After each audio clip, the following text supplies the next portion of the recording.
الحمد لله رب العالمين والعاقبة للمتقين والصلاة والسلام على سيد الأنبياء وأشرف المرسلين سيدنا ومولانا وحبيبنا وشفيعنا محمد خاتم النبيين وعلى آله وأصحابه أجمعين. أما بعد فأعوذ بالله من الشيطان الرجيم. بسم الله الرحمن الرحيم. ربنا وابعث فيهم رسولا منهم يتلو عليهم آياتك ويعلمهم الكتاب والحكمة ويزكيهم إنك أنت العزيز الحكيم. وقال الله تبارك وتعالى إنا نحن نزلنا الذكر وإنا له لحافظون.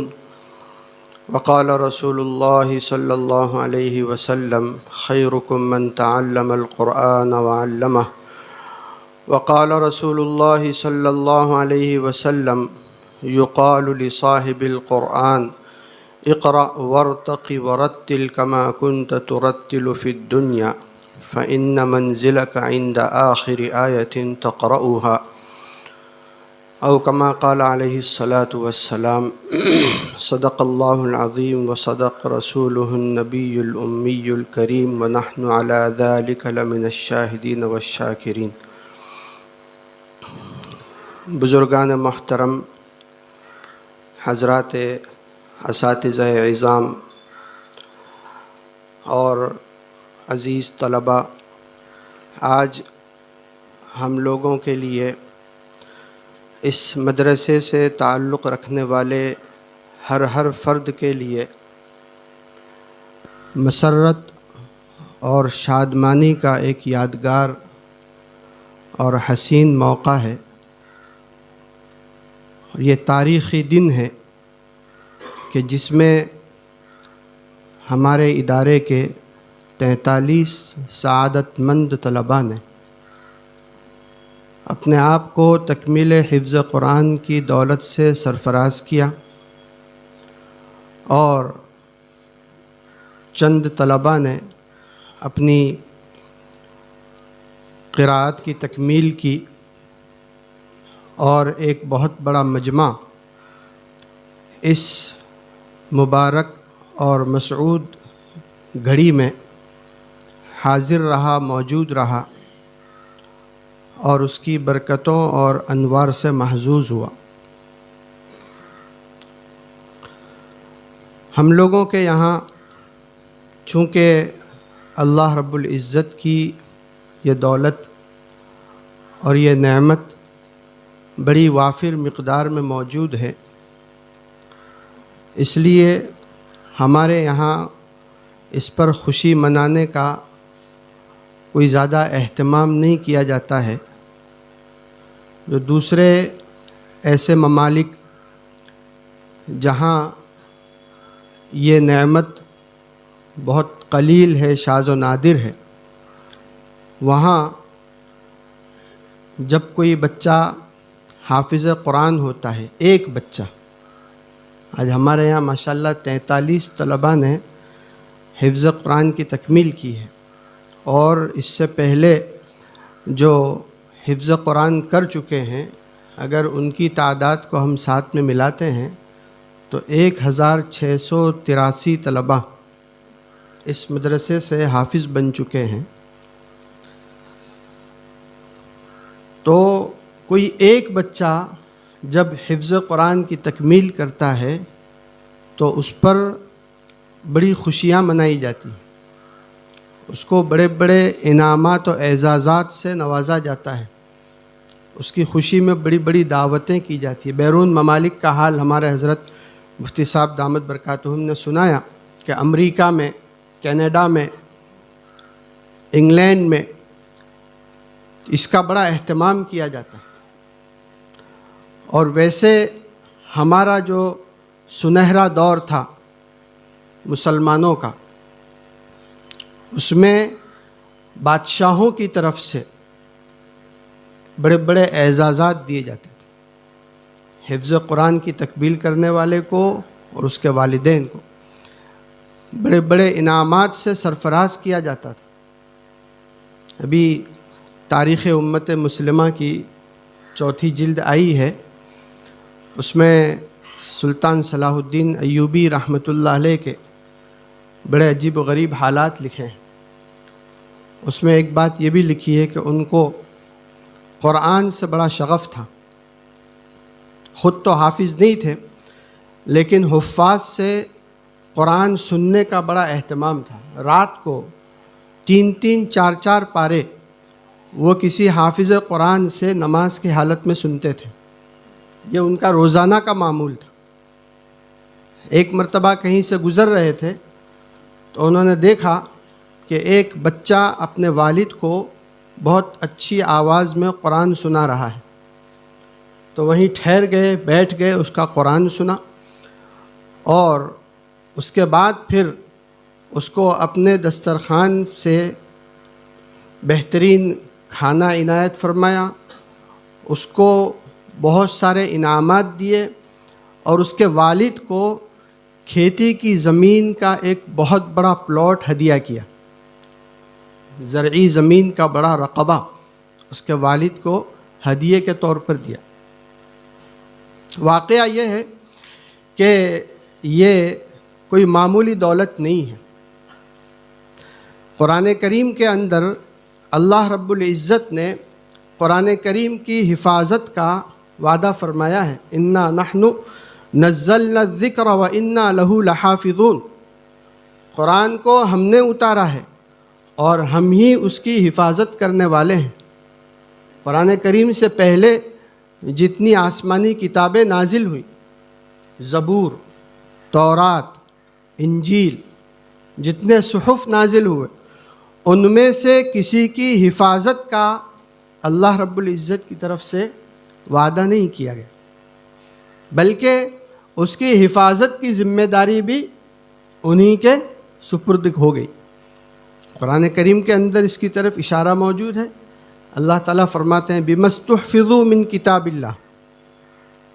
قرآن کریم کی یعنی کتاب اللہ کی کتاب کی حفاظت کا مطالبہ ان سے کیا گیا. حفاظت کی ذمہ داری ان کو سونپی گئی. اس کا جو حشر ہونا تھا وہ حشر ہوا، ان کے ذمہ کام سونپا گیا تھا. انہوں نے جب جی میں آیا اس کے اندر غتربوت کرنا شروع کر دیا، جیسے چاہی اس کے اندر تحریفات کرنی شروع کر دی، لفظی تحریفات کی، معنوی تحریفات کی. اللہ رب العزت نے قرآن کریم کو ان تحریفات سے ہمیشہ کے لیے محفوظ رکھا ہے. آج صورتحال یہ ہے کہ اگر کسی ایک نسخے کے اندر ایک زیر کا فرق ہوتا ہے تو ایک عام آدمی ہم کو آ کر بتاتا ہے کہ مولانا ذرا اس قرآن کریم کے اندر دیکھو، اس میں یہاں زیر لگا ہوا ہے اور دوسرے قرآنوں میں یہاں زبر ہے. طباعت کے اندر غلطیاں رہتی ہیں، لوگ آ کر بتاتے ہیں، فوراً لوگ متوجہ کرتے ہیں. ایک زیر کی بھی ہیرا پھیری کو آج ایک عام مسلمان پہچان لیتا ہے، پکڑ لیتا ہے، اس کو برداشت نہیں کرتا ہے. یہ اسی حفاظت کا کرشمہ ہے. حضرت مولانا ذوالفقار احمد رحمۃ اللہ علیہ، سید ذوالفقار رحمۃ اللہ علیہ فلاح دارین ترکیسر کے سابق شیخ الحدیث، ان کے بیان میں ہم نے پہلی مرتبہ یہ واقعہ سنا تھا، بعد میں پھر کتابوں میں بھی پڑھا کہ مامون رشید کے زمانے میں وہ لوگ چونکہ بڑے علم دوست ہوا کرتے تھے، بادشاہ ہوتے تھے، لیکن علم سے ان کا بڑا گہرا رشتہ ہوتا تھا. ان کے یہاں سالانہ بڑی بڑی کانفرنسیں منعقد ہوتی تھیں. پہلے سے اس کا موضوع متعین کیا جاتا تھا اور مملکت کے علماء کو وہ بھیجا جاتا تھا کہ فلاں تاریخ کو ہمارے یہاں اس موضوع پر ایک سیمینار رکھا گیا ہے، کانفرنس رکھی گئی ہے، اس میں آپ کو آنا ہے، اس میں آپ کو بیان کرنا ہے. اور وہ شاہی سطح پر ہوتا تھا، ملکی سطح پر ہوتا تھا، بادشاہوں کی طرف سے اس کا نظام ہوتا تھا، بڑا اس کا اہتمام ہوتا تھا. سارے لوگ اس میں شریک ہوتے تھے، علماء، عوام، پڑھے لکھے لوگ، ہر قسم کا طبقہ اس کانفرنس کے اندر شرکت کرتا تھا.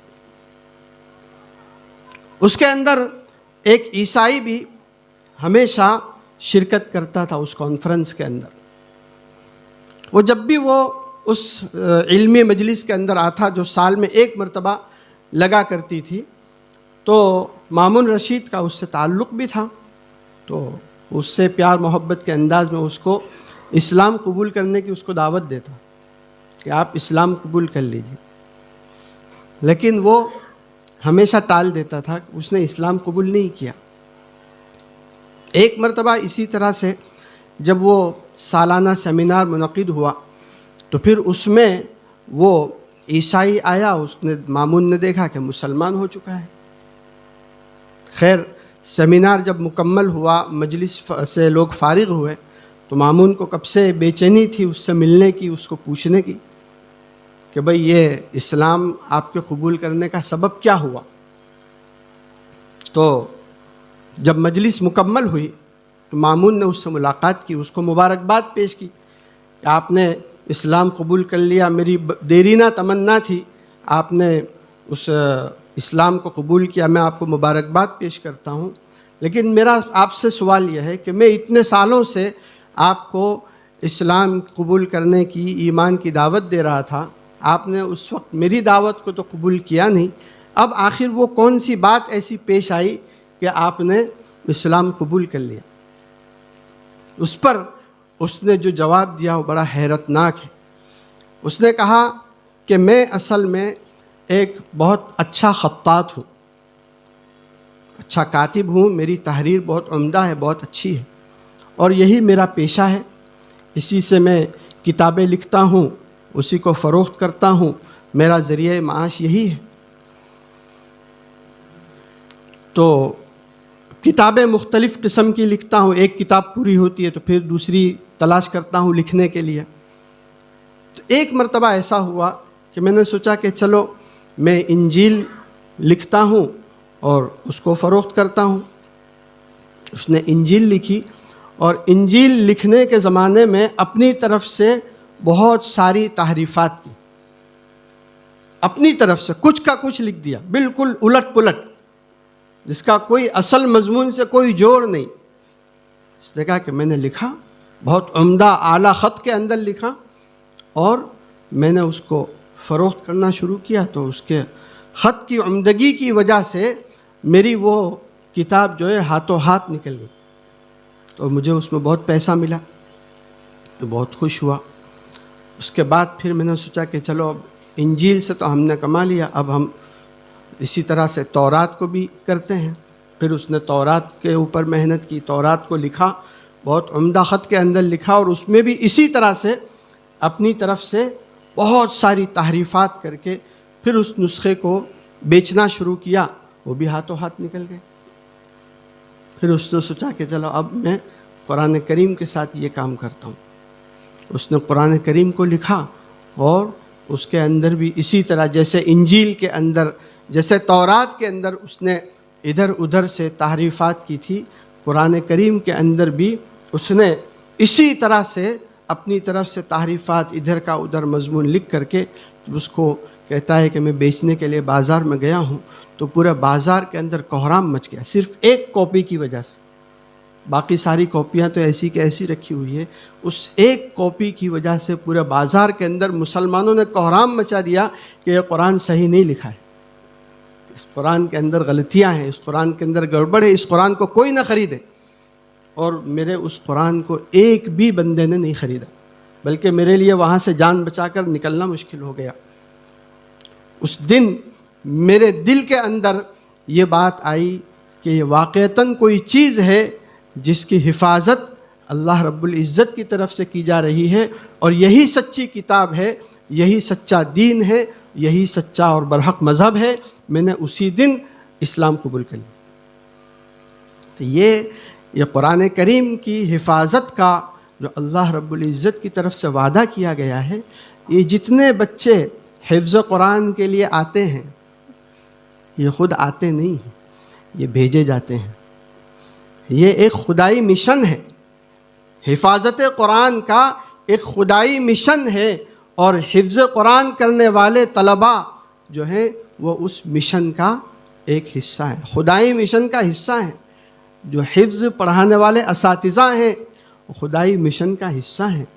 ہم لوگوں کے لیے بڑی سعادت ہے، بڑی نیک بختی کی بات ہے۔ اور یہ قرآن کریم اتنے 1443 سال ہو رہے ہیں، اتنے سالوں سے یہ قرآن ایک بھی نقطے کے فرق کے بغیر آج تک جوں کا توں محفوظ چلا آیا ہے۔ یہ اللہ رب العزت کے اس وعدے کی تکمیل ہے اور یہ قیامت تک اسی طرح سے محفوظ رہنے والا ہے۔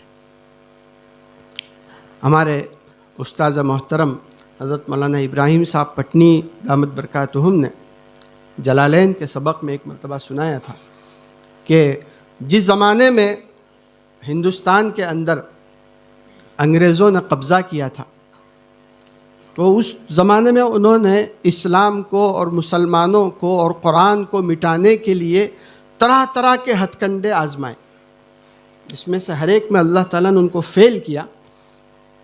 لوگوں کو عیسائی بنانے کے لیے انگلینڈ سے بڑے بڑے پادریوں کو بلایا جاتا تھا اور وہ راستوں میں بازاروں میں بیٹھ کر کے مسلمانوں کو عیسائیت کی دعوت دیتے تھے۔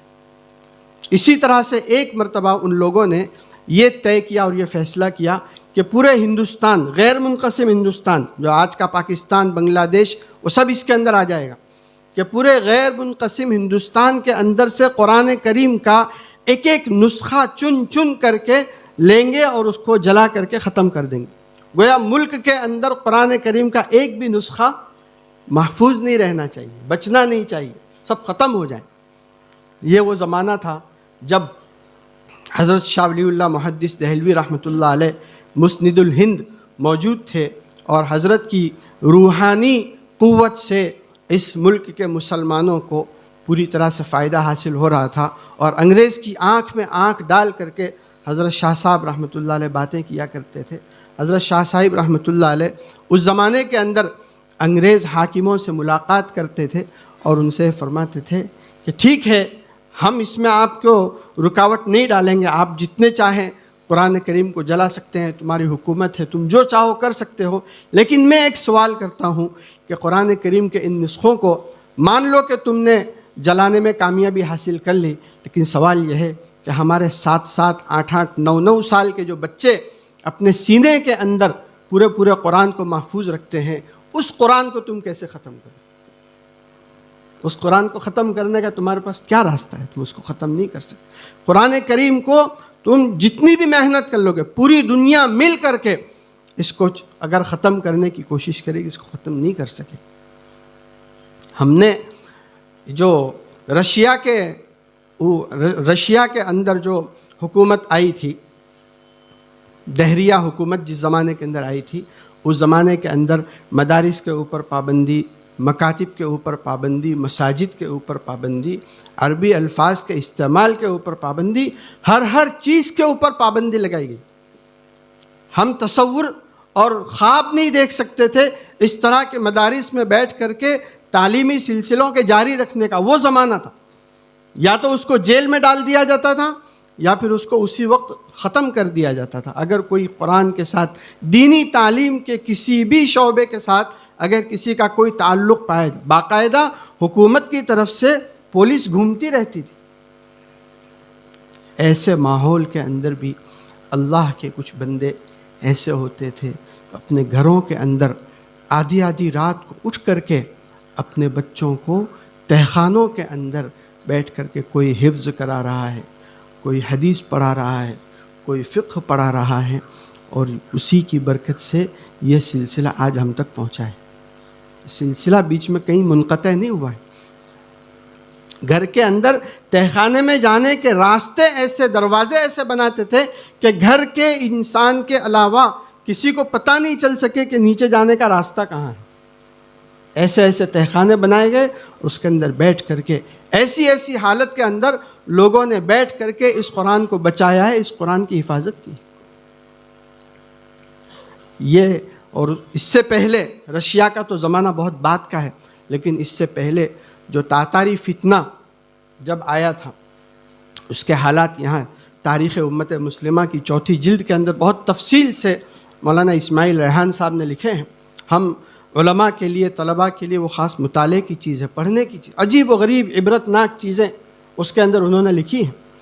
اس کے اندر انہوں نے لکھا ہے کہ اس تاتاری فتنے کے زمانے کے اندر بھی اس طرح سے مدارس کا مکاتب کا جاری رکھنا یہ ناممکن ہو گیا تھا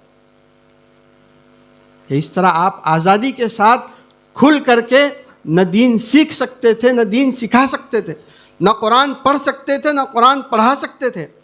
ایسا زبردست وہ طوفان تھا، تاتاری طوفان جو ہے وہ ایسا طوفان تھا کہ اچھے مورخین نے یہ لکھا ہے کہ اس سے پہلے دنیا جب سے وجود میں آئی تب سے لے کر آج تک کبھی مسلمانوں کے اوپر ایسا عذاب اور ایسا طوفان مسلط نہیں ہوا جو تاتاریوں کی شکل میں مسلط ہوا تھا۔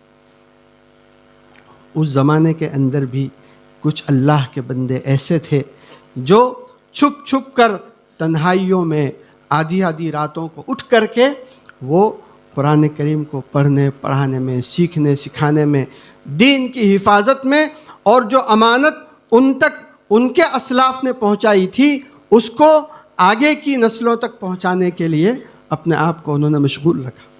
اسی کی برکت ہے کہ آج ہم ان مدارس کے اندر بیٹھ کر کے ان امانتوں کو وصول کر رہے ہیں۔ یہ امانتیں ہمارے بڑوں نے ہم تک پہنچا دی، اب اس امانت کو آگے پہنچانا یہ ہماری ذمہ داری ہے۔ اس لیے یہ آج کی جو مجلس ہے، آج کا جو جلسہ ہے، یہ ہم لوگوں کے لیے بڑی سعادت اور بہت ہی مسرت کا مقام ہے۔ اس کے اوپر جو فضائل قرآن کریم کے اندر، احادیث مبارکہ کے اندر بیان کیے گئے ہیں، حضور اکرم صلی اللہ علیہ وسلم کا ارشاد ہے کہ جو شخص قرآن کریم کو پڑھتا ہے، اس کو حفظ کر لیتا ہے، اس کو زبانی یاد کر لیتا ہے، اور پھر اس پر عمل کرتا ہے، حلال کے ساتھ حلال والا معاملہ کرتا ہے، حرام کے ساتھ حرام والا معاملہ کرتا ہے، اس کو نہیں کرتا ہے، تو اللہ رب العزت جو ہیں اس کو تو جنت عطا فرمائیں گے، اور اس کے گھر کے 10 ایسے افراد جو اپنی بدعمالیوں کی وجہ سے جہنم کے مستحق بن چکے تھے، ان کے حق میں اس کی سفارش کو قبول فرمائیں گے، اور اس کی سفارش کی برکت سے اللہ رب العزت اس کو جنت کے اندر ان کو جنت کے اندر داخل فرمائیں گے، 10 آدمیوں کو۔ یہ اعزاز کوئی معمولی اعزاز نہیں ہے کہ ایک ایسا انسان جو اپنی بدعمالی کی وجہ سے جہنم کا مستحق بن چکا ہو، ایک حافظ قرآن بچے کی سفارش سے ایسے 10 آدمیوں کو جہنم سے نکال کر کے جنت کے اندر بھیجا جائے۔ آج یہ ہوتا ہے کہ کوئی آدمی اپنی کسی جرم کی وجہ سے حکومت کا معتوب ہوتا ہے، حکومت کا مطلوب ہوتا ہے، وہ ادھر ادھر تلاش کرتا ہے کہ کوئی ایسا بندہ مل جائے جس کی حکومت کے اندر پہچان ہو، پولیس والوں کے ساتھ، آفیسروں کے ساتھ اس کی پہچان ہو، اور اس کی سفارش سے مجھے اس کیس میں سے نکال دیا جائے۔ اس کے لیے بڑی بڑی رقمیں خرچ کی جاتی ہیں۔ یہ تو دنیا کی جیل اور دنیا کی گرفتاری، جس کی آخرت کی سزا کے سامنے کوئی اوقات نہیں، کوئی حیثیت نہیں ہے، وہاں جہنم کی سزا سے بچانے کے لیے یہ حافظ قرآن سفارش کریں۔ لیکن یہاں ٹھہر کر کے ہمیں اس روایت کے الفاظ پر تھوڑا سا غور کرنا ہوگا۔ یہ جو وعدہ ہے یہ صرف حفظ کر لینے پر نہیں ہے، صرف قرآن کو یاد کر لینے پر نہیں ہے، بلکہ اس کے حلال کے ساتھ حلال کا معاملہ کیا، اس کے حرام کے ساتھ حرام کا معاملہ کیا۔ ایک بہت بڑی ذمہ داری ہے جو ہمارے سروں کے اوپر آئی ہے حفظ قرآن کی وجہ سے۔ ہمارے حضرت مفتی صاحب دامت برکاتہم سے ہم نے کئی مجالس تکمیل حفظ کے اندر یہ بات سنی۔ اکثر حضرت یہ فرماتے ہیں، جو حضرت کے مواعظ چھپے ہیں اس کے اندر بھی یہ بات لکھی ہے کہ حضرت حافظ ضامن شہید رحمۃ اللہ علیہ بڑے ظریف الطبع آدمی تھے۔ حضرت حاجی امداد اللہ صاحب مہاجر مکی رحمۃ اللہ علیہ کے پیر بھائی تھے، ان کے ساتھیوں میں سے تھے، ایک ہی زمانے کے تھے۔ اور تھانہ بھون کی جو خانقاہ ہے اس زمانے کے اندر وہ دکان معرفت کہلاتی تھی۔ اس لیے کہ اس خانقاہ کے اندر اس زمانے میں، اس وقت میں ایک ہی وقت میں 3 بڑے بڑے اونچے درجے کے شیخ موجود تھے۔ ایک طرف حاجی امداد اللہ مہاجر مکی رحمۃ اللہ علیہ خود موجود تھے، دوسری طرف حافظ ضامن شہید موجود تھے، جن کی طبیعت کے اندر بڑی ظرافت تھے تو بڑے اونچے درجے کے ولی، لیکن انہوں نے اپنی ولایت کو ظرافت کے پردے میں چھپا رکھا تھا۔ اور تیسرے جو تھے وہ شیخ محمد تھانوی رحمۃ اللہ علیہ، جو بڑے اونچے درجے کے فقیہ تھے۔ یہ 3 بزرگ ایک ہی خانقاہ میں ایک ہی زمانے کے اندر رہتے تھے، اس کی وجہ سے یہ خانقاہ اس زمانے کے اندر معرفت کی دکان کہلاتی تھی۔ حضرت حافظ ضامن شہید رحمۃ اللہ علیہ کا معمول یہ تھا کہ وہ خانقاہ کے دروازے کے سامنے ہی ان کی بیٹھک تھی، وہاں بیٹھے رہتے تھے اور حقہ پیتے رہتے تھے۔ جب کوئی بندہ خانقاہ کے اندر داخل ہوتا تو اس سے دعا سلام خیر خیریت کے بعد اس سے کہتے کہ دیکھ، اگر تصوف کی کوئی بات پوچھنی ہے، سمجھنی ہے، سننی ہے تو وہ دیکھ، وہ حاجی امداد اللہ مہاجر مکی بیٹھے ہیں، جا وہاں چلا جا۔ اگر تجھے کوئی مسئلہ پوچھنا ہے، کوئی مسئلہ سمجھنا ہے، دین کی کوئی بات پوچھنی ہے، وہ شیخ محمد تھانوی بیٹھے ہیں، وہاں چلا جا۔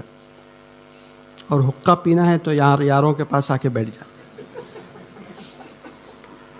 تو یہ ان کی ظرافت تھی۔ تو ان کی شہادت کا عجیب و غریب حال حضرت مفتی محمود حسن گنگوئی رحمۃ اللہ علیہ بیان فرمایا کرتے تھے۔ تو جب کوئی بندہ اپنے بچے کو لے کر وہاں خانقاہ میں آتا تھا دعا کرانے کے لیے، تو دوسرے لوگ تو مبارکبادیاں دیتے ہیں کہ بہت مبارکبادی کی بات ہے، بہت اچھا ہوا آپ نے اپنے بچے کو حافظ بنایا۔ ان کے پاس جب کوئی آ کر یہ کہتا کہ حضرت میں نے اپنے بچے کو حافظ بنایا، یہ میرا بیٹا ہے، حافظ قرآن ہو گیا ہے، تو وہ بجائے مبارکبادی دینے کے اپنے مخصوص ظرافت کے انداز میں اس سے فرماتے تھے، تو نے کہاں یہ جنم روگ پال لیا؟ یہ جنم روگ تو نے کہاں پال لیا؟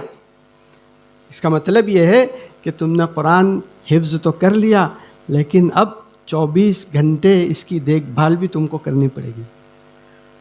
قرآن کریم کو حفظ کر کے آپ فارغ نہیں ہو گئے، آپ نے اپنے سر پر ایک بہت بڑی ذمہ داری کو لے لیا ہے۔ ابھی ذمہ داری کو آپ کو انجام، کیا ذمہ داری ہے؟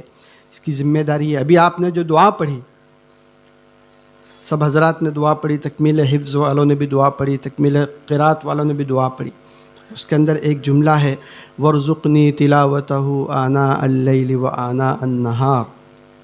یہ حقیقت میں ایک نصیحت بھی ہے، دعا تو ہے لیکن اس میں ایک نصیحت کی طرف اشارہ کیا گیا ہے۔ ہم نے یہ دعا کی کہ اے اللہ ہمیں اس کی تلاوت کی توفیق عطا فرما، رات کی مختلف گھڑیوں میں اور دن کے مختلف حصوں میں ہمیں اس کی تلاوت کی توفیق عطا فرما۔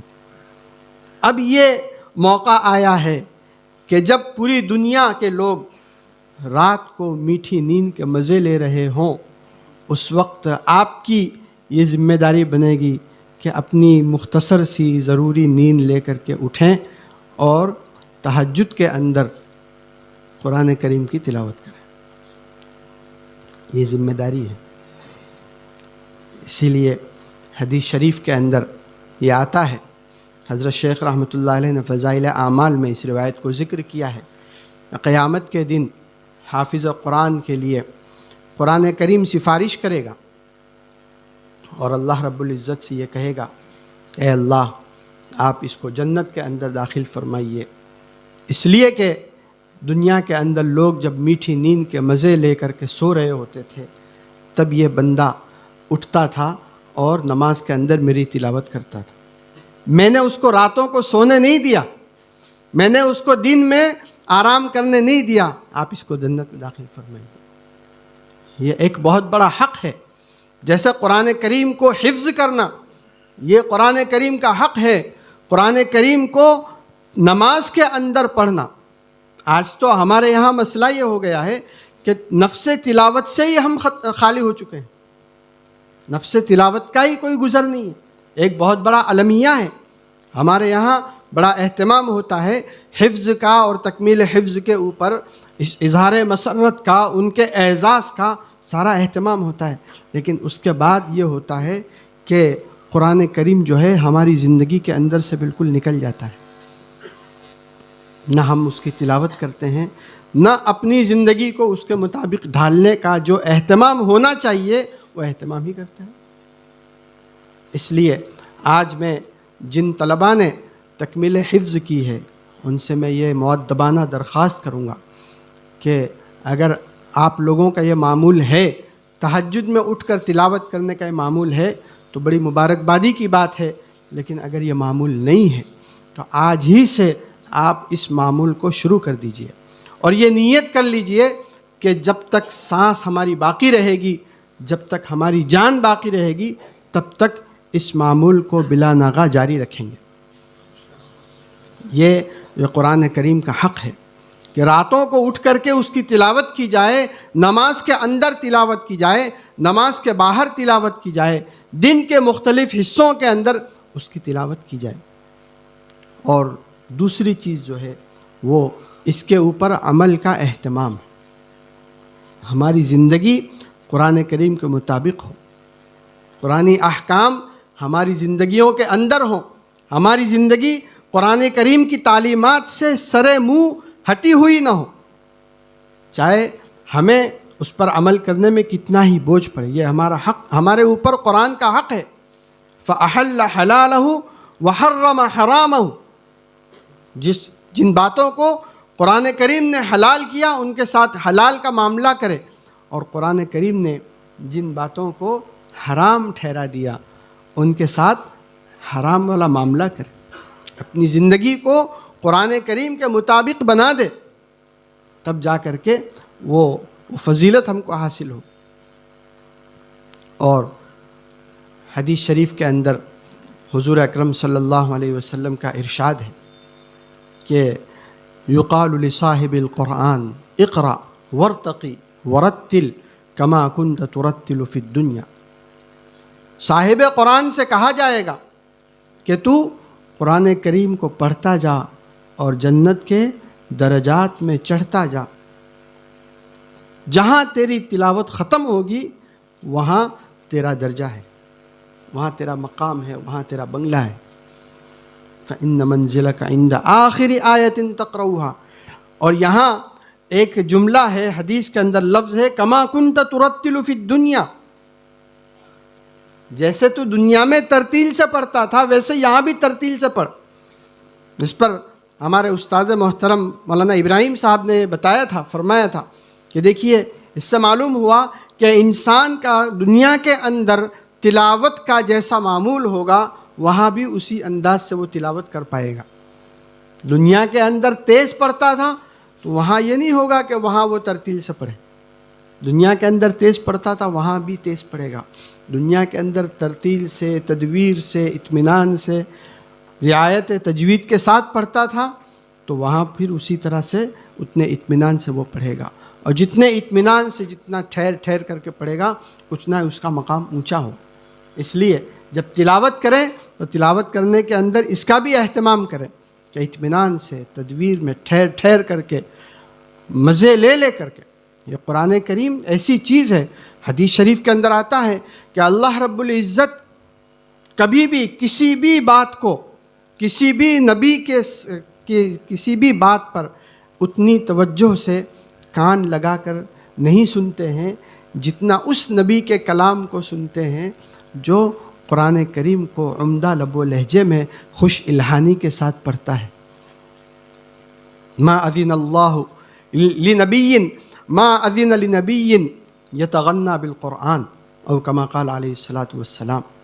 اسی لیے حضرت شاہ ابرار الحق صاحب ہردوئی رحمۃ اللہ علیہ کا معمول تھا، ان کی جب مجلس کہیں بھی شروع ہوتی تھی تو مجلس کے ابتدا میں وہ چند باتیں ضرور سنواتے تھے، بلواتے تھے، یا تو خود بولتے تھے۔ اس میں ایک بات وہ یہ فرماتے تھے کہ قرآن کریم کی تلاوت کے آداب میں سے سب سے پہلا ادب یہ ہے کہ جب قرآن کریم کی تلاوت کا آغاز کرے، قرآن کریم کی تلاوت کو شروع کرے تو اس وقت یہ تصور کرے، یہ استحضار کرے کہ اللہ رب العزت کی طرف سے مجھے یہ حکم دیا گیا ہے کہ قرآن سناؤ، اور میں اللہ تعالیٰ کو قرآن سنا رہا ہوں.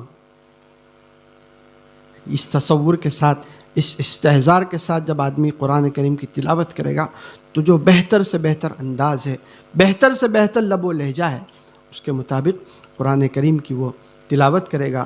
علامہ اقبال رحمۃ اللہ علیہ کے متعلق ان کے حالات کے اندر لکھا ہے، ان کے والد نے ان کو ایک مرتبہ دیکھا کہ وہ بیٹھ کر کے قرآن کریم کی تلاوت کر رہے تھے، تو ان سے فرمایا کہ بیٹا قرآن کریم کو اس طرح پڑھا کرو جیسا کہ وہ ابھی تمہارے لیے اتر رہا ہے، ہر آیت کے مخاطب تم ہو. اس استحضار کے ساتھ اور اس تصور کے ساتھ تم قرآن کریم کی تلاوت کرو. تو یہ ہم لوگوں کے لیے آج مبارکبادی کا، مسرت کا موقع ہے. اہل مدرسہ کے لیے بھی، ان طلباء کے لیے، ان کے والدین کے لیے، ان کے اساتذہ و مدرسین کے لیے بہت ہی زیادہ مبارکبادی کا موقع ہے.